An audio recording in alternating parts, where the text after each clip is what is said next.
From the world of AV programming and control with James King, I'm Steve Greenblatt, and this is Ask the Programmer. Hey, James, how are you today? We're back with a fine guest and looking forward to a great conversation. I'm doing good, Steve, and it's always great when we have a guest and wealth of knowledge. And I even mentioned like, hey, we got a lot of talking going on. Let's hit record because there's so much knowledge going on. So here we are. And how are you doing, Steve? I'm doing all right. A little bit with a weak voice, but working through it just like last week and trying to make this sound as best as possible. So looking forward to it and looking forward to highlighting our guest today. If you didn't hear his background and his affiliation with programming and some of the great tips he provided, please tune into the past episode, episode 239. We welcome back in this episode Jeremy Gerick. He is a senior AV project engineer at University of Michigan College of Literature, Science, and the Arts. Welcome back, Jeremy. Thanks for having me. Good to see you both. Good to see you. Well, we really appreciated all that you brought to the table last week, and so many great tips and so many ideas and things to think about, and that's really what we're about here is trying to share and help others succeed, and also bring programmers together.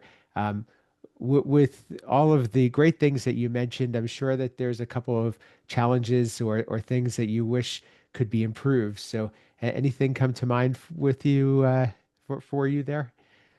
Yeah, I think one thing that comes up in the AV industry a lot, especially as it marries itself more and more into IT, is the notion of hardware and fleet management, remote control, monitoring, and just consistency of control methods across the entire industry. With the diversity of manufacturers there are out there. Um, there's a lot and not as much consistency as you might see in the IT fleet these days. So yeah, that's definitely a thing that uh, keeps me well employed, let's say. I was gonna say, so some might call that job security, and others Yeah. are gonna could call it a big headache and a big cost. Um, but to talk a little bit more about that specifically, and you mentioned IT. How does the IT perspective there differ from AV? Hmm. So some few things come to mind for me at least. So having worked in two AV IT converged departments in higher ed institutions, I've sort of seen the difference in the way that IT and AV parts of an organization work. Um, IT parts are often about standardization and ensuring that, like, basically doing fleet management. They think of sort of their whole campus or office building or something as an ecosystem that's like attached to specific vendors or systems that they've developed or use internally. And so just expansions are usually just adding more of that same stuff. Whereas the AV industry, with its diversity of manufacturers and equipment needs and functionality needs, um, just has this much broader scope of equipment choice, of configuration, of just everything about it's a little bit more diverse. And then adding to that, sort of the way that the AV industry works, often as part of like construction project budgets and things, where um, the the the individual integrators or companies that are providing AV service are beholden to the contract that was written, and there's this sort of goal of getting the project completed enough to meet the terms of the project and get paid and then move on to the next one. Whereas I've seen IT contracts are a lot more like, we're going to work with you for 5 years and we're going to give you everything you need. And, as technology evolves, we're going to, be there. We're going to be a partner with you. So just sort of, I've seen this in the AV and IT sides of a technology house, that IT people often don't understand the way that the AV side of the way like the AV vertical works. Um, and so. that's how you get into the situations where you don't have a way to enterprise manage your fleet of AV equipment, or no, your programming has to be inconsistent because you have different hardware. So, yeah, that's just what I see of the industry, taking a longer look of it. Despite the fact that I'm rather young, and so I haven't seen as much of the history as perhaps both of you have. Oh, no, it's that's really insightful though, and what's nice and what I often talk about is that there's so many different flavors of programmers and there's so many different perspectives in AV, and it's so great to learn from different people in different seats. And we've had past episodes where we talked about what's the difference between an in-house programmer versus a programmer for a professional integration firm versus an independent programmer versus a freelancer. Mhm. It's all very different, and there's Yeah. strengths and weaknesses for all of them, and different responsibilities. James, I know that the IT and AV subject is something that you very much enjoy talking about. What's your thoughts about the things that Jeremy was sharing? I think Jeremy shared a lot of great stuff, and I way I kind of I'm chopping this up is the whole IT AV thing is IT because we know we've heard this story before where IT is like the land of no. They don't want to, especially networking, but like, no, you're not doing that on my network. No, you're not doing that on my PC. No, because it's the notion is IT doesn't want to be bothered. I've heard that before. Like, oh, IT doesn't want to be bothered. So with that mindset, I think IT in the world has done things to make their lives easier so they're not bothered. I'm using quotes here.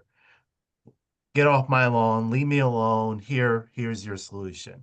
No, that is not true in the like the world of IT, but that is the notion that come out. AV, I feel, is they're in the service industry. They want to help people. They don't understand. So, and this is where my gripe with AV is they are, I want to help this person. I don't know what this is. I'm just going to take this boulder, I'm going to call it bouldering information, and throw over the fence to the next person. It's now their job to fix. I moved the user Yeah. forward. There's no like we talked about last episode with Jeremy how great of communication he has within his team. I feel in the AV industry there is no that communication. It's just I'm throwing this stuff over the fence. I don't know if they're getting it. I don't know what their workload is. I don't even care. I'm just getting it off my plate, as Jeremy say, trying to get the project done. And then there's done, and then there's done, and then there's the true done. Um, so that's the two scenarios I kind of live in. It's the AV want to be helpful and get the project done, so they're just throwing over the fence. And IT is like, I don't want to be bothered, so I'm making my life easier so I don't be bothered. I have a colleague who refers to this as chucking wet cats. Um, Okay, I like that one. uh, I should give Amy credit for that one. Anyway, Or maybe she doesn't want credit for that one. maybe not. But yeah, so all that. So I read, I think it's about a year old now, maybe a little less, but yeah, I was excited when I read about Open AV Cloud because I was like, oh, finally, some attempt to bring the AV industry together to standardize on something, to provide like more seamless. Are we going to get seamless experiences? Who knows? But more integration, more collaboration across the industry on trying to do things similarly. Um, so I was really excited to read about it, and as time has gone on, I've been a little less excited because I haven't heard anything else about it. So yeah. Yeah. It- Do either of you have thoughts on? Sorry, I'm kind of asking Uh, I asking the have other way, thoughts. but Yep, yes, I have I'd love to thoughts. talk about I it a little have bit. not used OpenAV.cloud. I have seen it. I've heard about it. Kind of like you, Jeremy. Um, Interested to see where this is going. And then there's also the septic of me of I'm looking at the people who are, the founding members. And don't get me wrong, they're all great companies. But to me, I'm sitting there looking, is this just a ploy to get us into their ecosystem? Hmm. I had the same thought. And that's it's really not about being true open, where, in the IT world, when they say open source, they mean open source no matter what. To me, it's like, yeah, let's get these couple companies together and be like, we're being open, but we're being open only to each other. And you got to play within Hmm. our environment and not Right. like open to whoever you want to be. And I go back, I get it and I don't get it, because I know I had a conversation with a well-known person in the industry, brilliant person, and we got talking about AV over IP, and I was mentioning how there is no standard. Like, everyone has their own flavor. And I was like, Hmm. why is that? Because, in IT, we got the IEEE, we got the ISO model. Like, there's standard. If I'm using a Dell, if I'm using an HP, I'm using a Mac, they all communicate. And this person is like, well, if there was like, if you were using two different products, their product and product from company Z, and they're not communicating with each other, who do you call? Whose problem is it? And that person is like, well, it's my company's problem because we always answer the phone, even though it may not be their product. And I was like, I answered. I was like, okay, you make a good point. But then again, like, if I send an email to Steve and it's not getting there, I'm not calling Microsoft. I'm not calling Apple. Like, it just because, and again, the likelihood of that happening where the email is not getting to them, it's either because of junk mail filter. It's not because of communication. It's more other filters putting in, or human error of not sending, because IT has said this is how we're operating. AV is like, we don't want to play that game. We're gonna keep changing our flavor of the week. Yeah. And every manufacturer, to their credit and their disservice, all they say we make the best thing. And I mean, sometimes they do make the best thing for an application, for another application, maybe not. So it's just hard to wrangle. Whereas in IT spheres, you have these like almost abstraction layers, right? Like an operating system, like Windows or something, is an abstraction where like the hardware is somewhat disconnected from the software that's running on it and how you manage it. You can manage any Windows computer on Active Directory. You can manage any Mac computer on Izzy. Um, Yeah, you definitely can't manage any projector with insert whatever software you like. yeah. And that the thing is also, I think this is where we get is AV is trying to be, keep everyone into their environment, their ecosystem. And this has Mhm. always been my gripe is manufacturers, and trust me, I love our manufacturers, don't get me wrong, but they're trying to make products and trying to solve a problem that's not there. For example, I do not need my AV equipment to be a DHP server.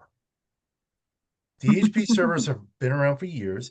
IT has a well-established policy, procedure. Everything's great on there. I don't need my AV equipment to be a DHP server. They should never even be a DHP server option in AV equipment. I mean, yes, Windows does come with some kind of DHP server built in, just in case you're in a closed environment, but that's almost non-heard of. I mean, I don't even think anyone in here knows how to turn on their DHP service on their personal computer. But AV equipment, it's coming on by default. Like, Hmm. don't even put it in. Don't even bake it in. Let the IT network be the IT network, not the AV equipment. Yeah. IT people are very good at what they do. Let them do it. Yep. And AV is good in what they do. Let them do it. Absolutely right. So the the ideas of these standards, and standards, I think have started to become almost like a four-letter word. Is they've been around for some time, and and people have asked for them, and people have questioned why we can't have consistency. Why do things have to be different? But I think you guys bring up some really great points. And from my perspective, the way I look at it is that it benefits the user for sure, and it benefits the Mhm. client for sure. I look at it that way. Even in-house integrators that because where your focus is not truly on getting the project done. It's getting the project to be past the finish line and being Mhm. successful and being and keeping it working for as long as possible. And I think Right. that the uh, the integration community that is external, we'll call it, is more about hitting the finish line and Yep.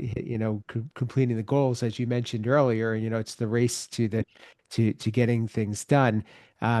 So when it comes to the manufacturers, though, there's certainly some benefit if they can be interoperable, if you will, and say Hmm. that I could put my product in because we're all maintaining the same standards.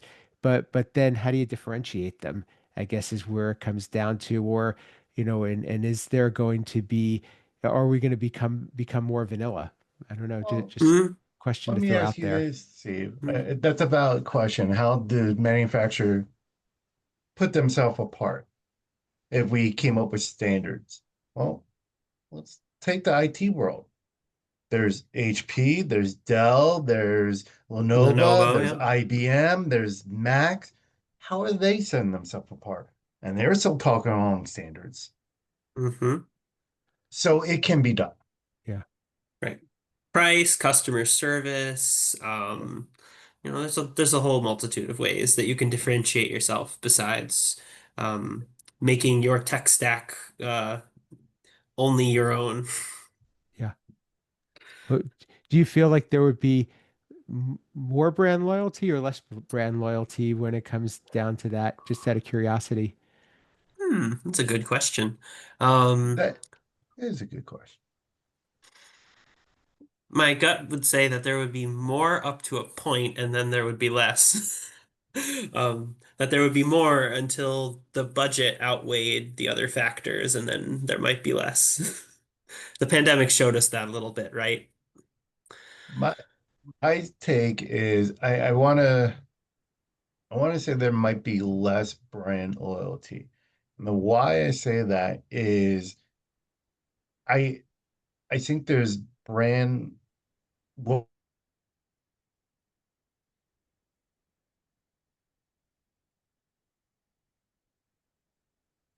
this company.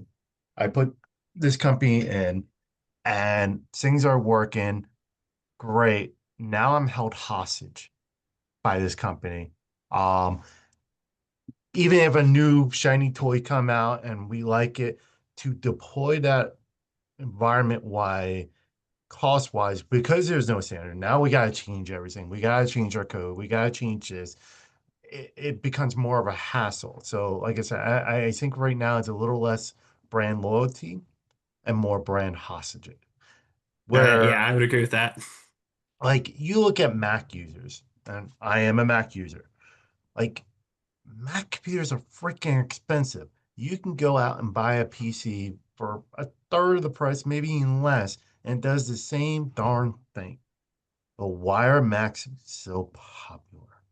Because of the brand the company has built. People are lining up for overnight to get the latest iPhone or iDevice, whatever it is, even though they have one that's working perfectly fine for them because they buy into the company. It's less about the product, it's more about the company. Very Yeah. interesting. I think these are great. I mean, such gold, honestly, for those throughout our industry to hear, and I think for manufacturers especially, because those that are listening are the ones that I think that are growing, and something that I have said for a little bit of time is that competition, is probably the best thing those of us that are in the industry because it's causing everybody to work harder and do better and produce higher quality results. But it's a good place for us to wrap this one. I've really enjoyed these conversations with you, Jeremy, and I know that James has gotten also a lot of great insight. We'd like to welcome you back in the future and also hope you'll be joining our Ask the Programmer community. Until that time, how can people get in touch with you, learn more about what you're doing, and continue the conversation? Absolutely. You can find me on LinkedIn. Just search my name, Jeremy Gerick, and you'll find me. You can also email me at my University of Michigan email address at jpger@umich.edu. Wonderful. Well, thanks so much. James, any final thoughts and how can people get in touch with you and continue the conversation? Well, final thought is again, thank you, Jeremy. Um, I ask our listeners to connect with Jeremy. Again, if you're looking, get a hold of me, Google me, you'll find me. I'm on NASA Program Community on LinkedIn. That's about it. Wonderful. And if you'd like to be a guest, as Jeremy was, all you have to do is raise your hand. So, we've proven it. And James has a great Slack channel that we mentioned previously. And, there's definitely ways to get in touch with us. We really like to continue to highlight those out there, create more visibility to people doing great things, and also give people a platform to share their voice and their experiences and ideas. So thank you, Jeremy, for doing so. For me, you could reach me at Steve Greenblatt on social media. LinkedIn is definitely the most active place, and I think that that's a great place for us to connect as a community. With that said, we have the Ask the Programmer community, so jump in there, and we share some highlights from episodes and give people a chance to get to know each other and mingle and so forth. So we really would um, give you recommend that you join us there. For my company, Control Concepts, we're a supporter of this podcast, and we help programmers succeed by offering some of the building blocks that are needed to either interface with products or add functionality to your systems. And you could find that at controlconcepts.net. If you are listening to this podcast, you could join us over on YouTube and watch. And if you are watching on YouTube, you can take us with you on the go and your favorite podcast player. So, uh, great places to download, connect, leave comments, reviews, and we'd really be honored if you'd share your favorite episode. So, thank you for listening and watching. Until next time, this has been Ask the Programmer.